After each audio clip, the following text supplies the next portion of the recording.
আওয়ামী লীগের কেন্দ্রীয় শিল্প ও বাণিজ্য বিষয়ক উপকমিটির সদস্য এবং বৈষম্য বিরোধী ছাত্র আন্দোলনে হত্যা মামলার আসামি দিলীপ কুমার আগারওয়ালার বিরুদ্ধে অনুসন্ধান শুরু করেছে সিআইডির ফাইন্যান্সিয়াল ক্রাইম ইউনিট।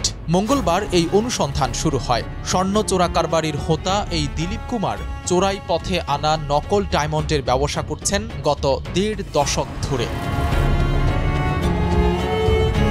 জানা যায়, স্বর্ণ ও হীরা চোরাচালানের অভিযোগে ডায়মন্ড ওয়ার্ল্ড এবং এর স্বার্থ সংশ্লিষ্ট ব্যক্তিদের বিরুদ্ধে মানি লন্ডারিংয়ের অনুসন্ধান শুরু করেছে সিআইডি। ডায়মন্ড ওয়ার্ল্ডের ব্যবস্থাপনা পরিচালকের দায়িত্বে আছেন দিলীপ কুমার আগারওয়ালা।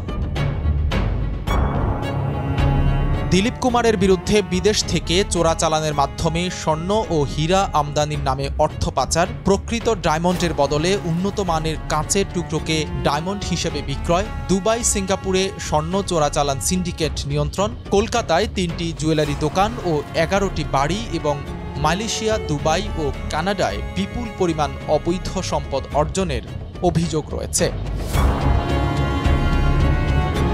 এখানেই শেষ নয়। প্রতারণার মাধ্যমে ৪০ কোটি টাকা বিনিয়োগ করে অবৈধভাবে একটি ব্যাংকের পরিচালক হওয়ার অভিযোগও পাওয়া গেছে আওয়ামী লীগ নেতা দিলীপ কুমারের বিরুদ্ধে।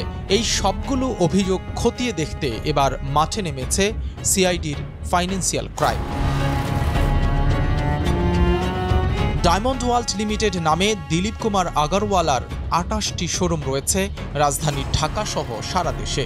এসব শোরুমে দিনে বিক্রি হচ্ছে ৪ থেকে ৫ কোটি টাকার ডায়মন্ড। কোথা থেকে কিভাবে ডায়মন্ড আসছে জানতে চাইলে সদুত্তর দিতে পারেননি প্রতিষ্ঠানটির বিক্রয়কর্মীরা। মূলত আওয়ামী লীগের শীর্ষ নেতাদের আশ্রয়ে প্রশ্রয়ে জুয়েলারি ব্যবসার আড়ালে চোরা কারবারের বিশাল সাম্রাজ্য গড়ে তোলেন বাংলাদেশ জুয়েলার্স সমিতি বাজুসের সাবেক এই সাধারণ সম্পাদক।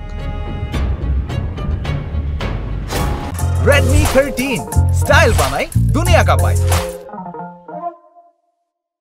স্বর্ণ ও হীরা চোরাচালানের সিন্ডিকেট গড়ে তুলে হাজার হাজার কোটি টাকার মালিক বনে গেছেন দিলীপ কুমার আগারওয়ালা। অনুসন্ধানে বেরিয়ে আসে, সামান্য ঠিকাদার থেকে ২ দশকের ব্যবধানে গড়েছেন সম্পদের পাহাড়। কাগজে কলমে তার বার্ষিক আয় ৪ কোটি টাকা হলেও সোনা ও নকল হীরা বিক্রি করে দিলীপ কুমার আয় করেন আরও কয়েক গুণ অর্থ। পাচার করা টাকায় ভারত ও অস্ট্রেলিয়ায় খুলেছেন একাধিক জুয়েলারি শোরুম।